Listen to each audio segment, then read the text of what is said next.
This 2016 dime sold for over $4,300, and I found it in a $2 bankroll. Imagine pulling what looks like a completely ordinary dime, one you've probably seen 100 times, just rattling in your change tray, and realizing it's worth more than a month's salary.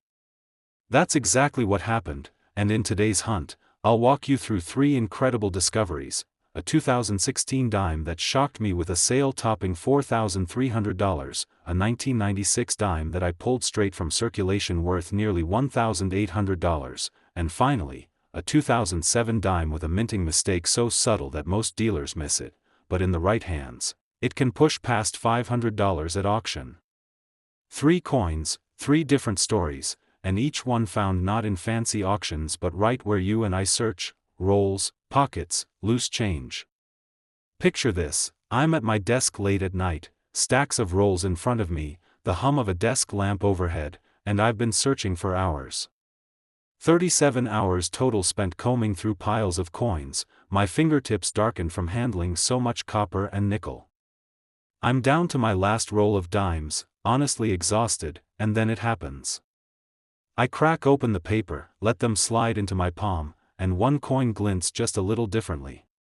At first, it looks like every other dime.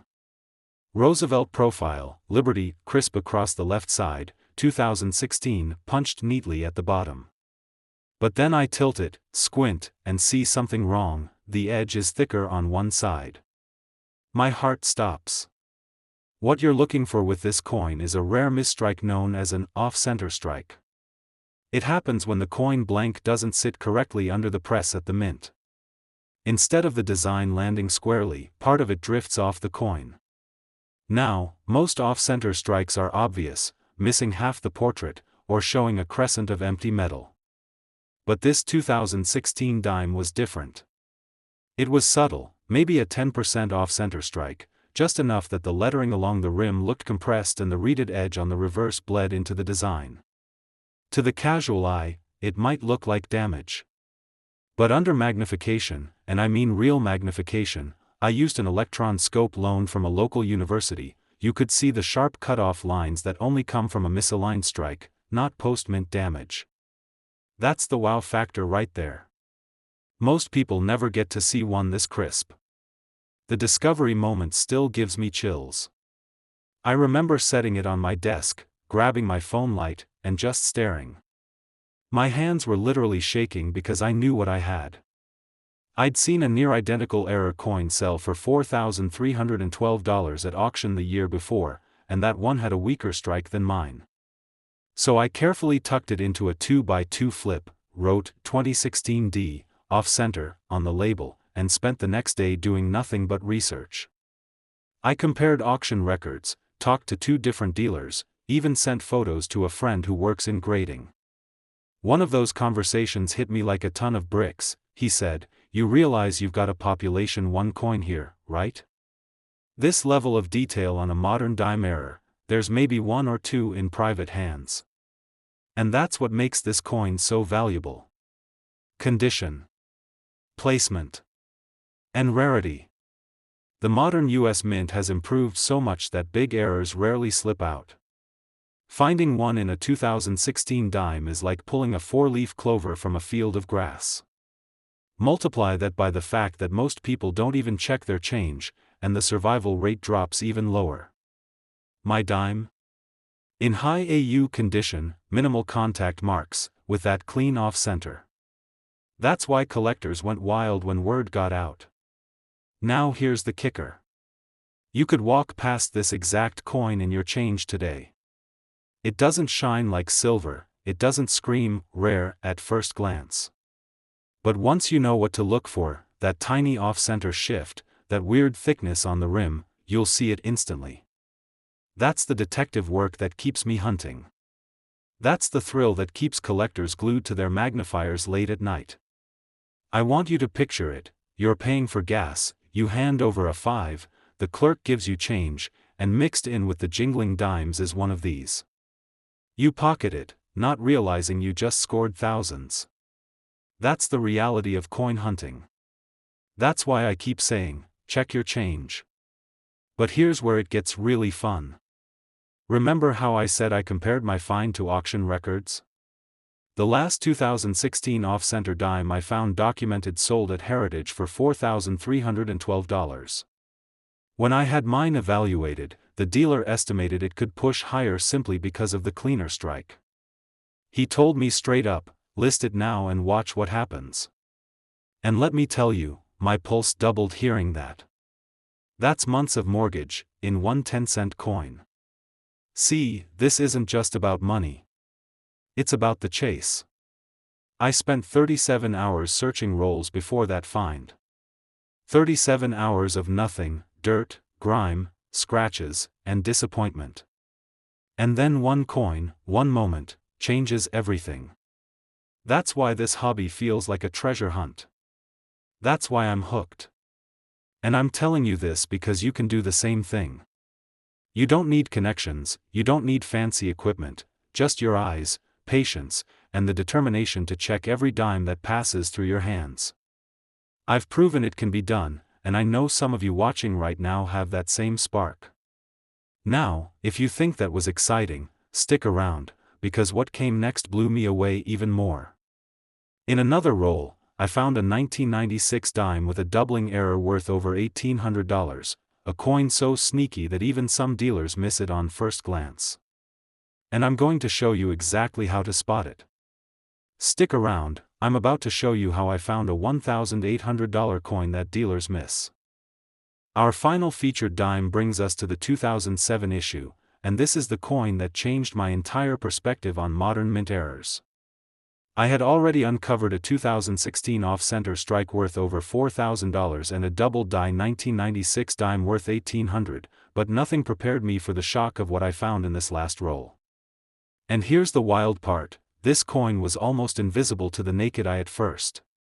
If I'd been moving faster, I would have missed it completely. And yet, this unassuming little dime turned out to be one of the rarest finds in my entire collection. Let me paint the picture for you. It was late, I'm talking past midnight. I had a pile of wrappers torn open on my desk, empty cardboard tubes littering the floor, the kind of mess only a coin hunter understands. My fingertips were sore from hours of flipping coins. I was down to my last 3 rolls, honestly debating whether to call it quits. And that's when I cracked open a roll and spilled the dimes into my hand. They clinked into a little stack, all silvery edges flashing under the desk lamp. Nothing looked unusual. But then, one coin caught the light just a little differently when I flipped it over. The obverse, Roosevelt's portrait, looked normal enough. Sharp strike, clear date, 2007 with the Denver mint mark. But when I turned it over, my breath hitched. The reverse, the side with the torch, olive branch, and oak branch, didn't look right. Half the torch was missing, faded into nothingness. At first, I thought maybe it was just wear, maybe it had been scraped or ground down somehow. But the surface didn't feel rough or damaged. It felt smooth. Too smooth. My instincts went on high alert. I pulled out my loupe and took a closer look. My pulse started hammering because what I was seeing wasn't damage, it was a mint error. Specifically, what experts call a die adjustment strike.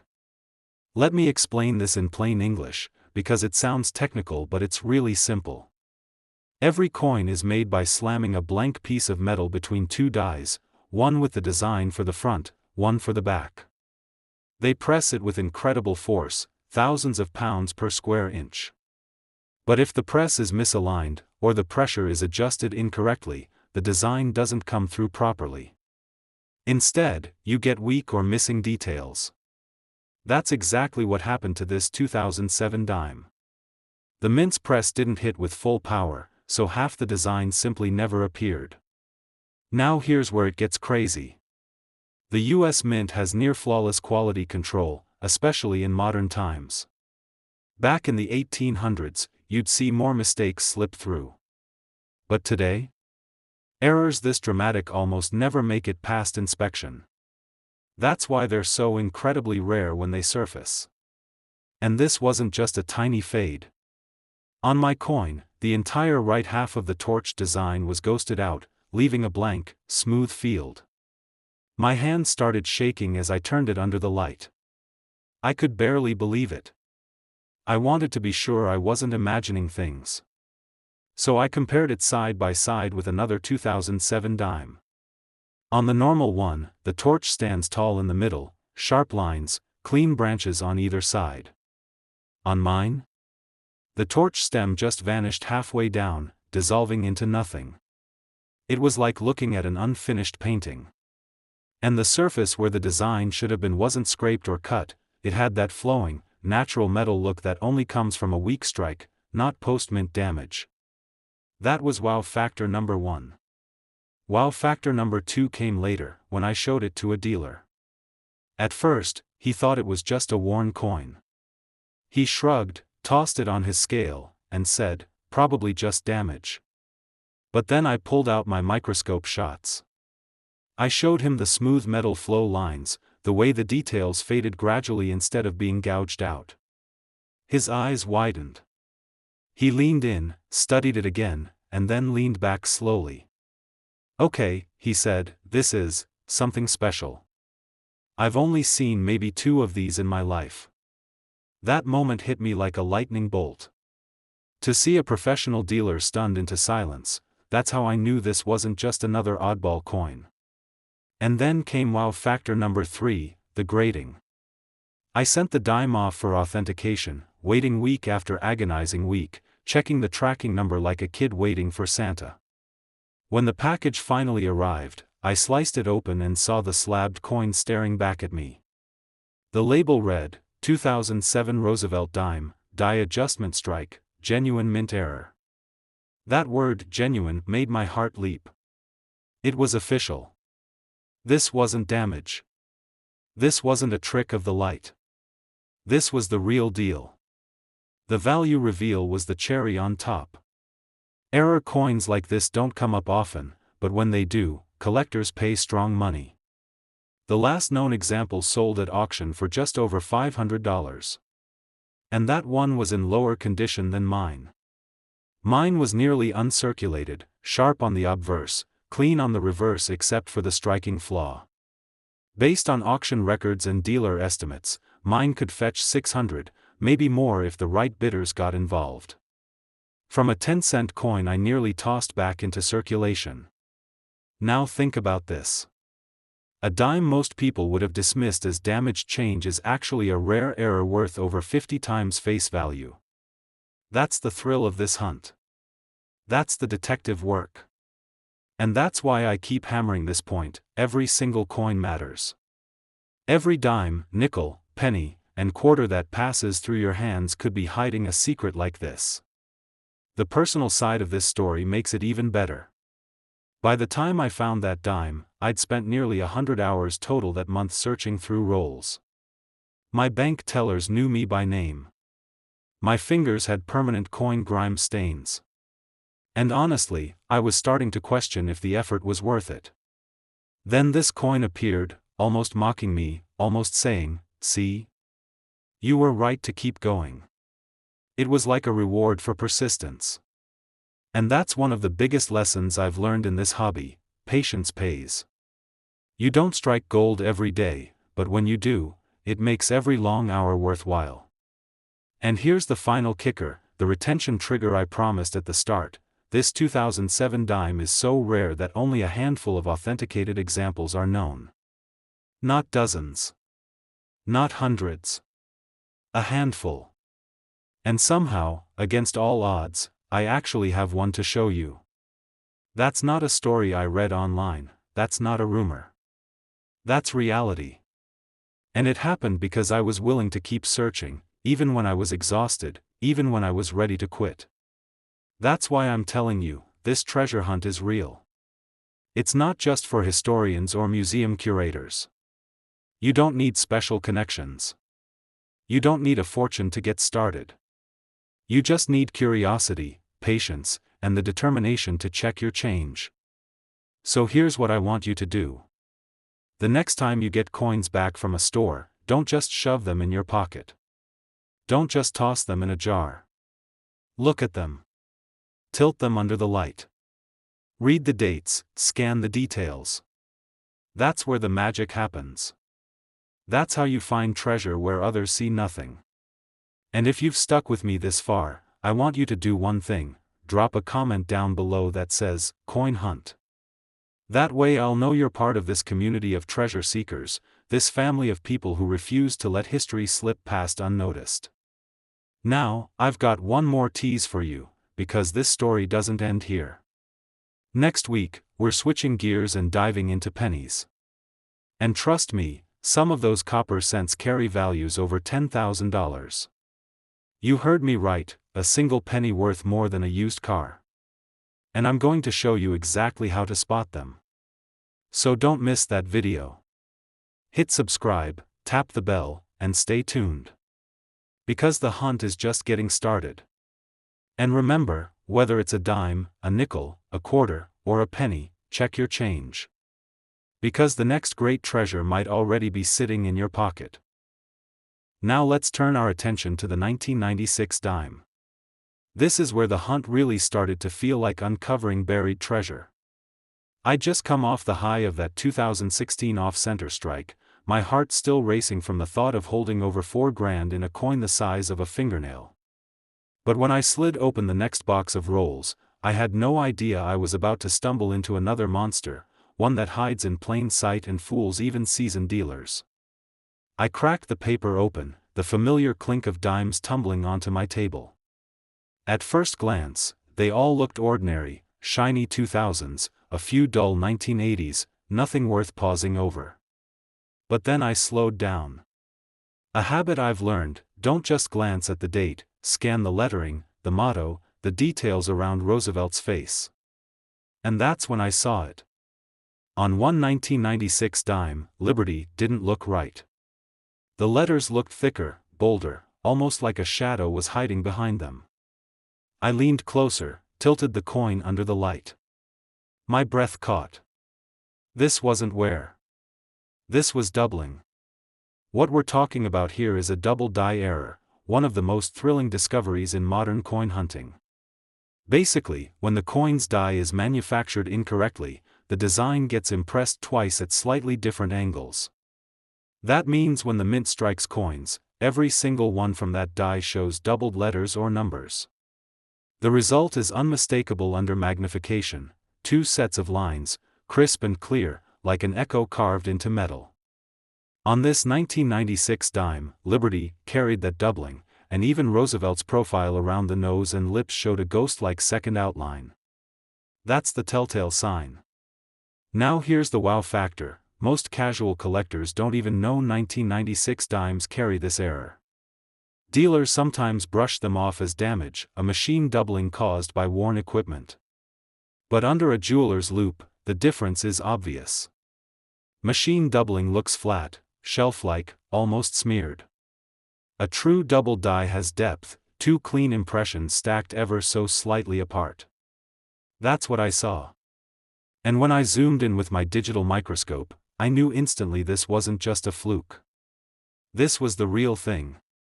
My hands were literally trembling. I grabbed my grading book, pulled up references, compared photos side by side. Everything lined up. The date, the positioning, the doubling on the motto. My stomach dropped when I realized how rare this was.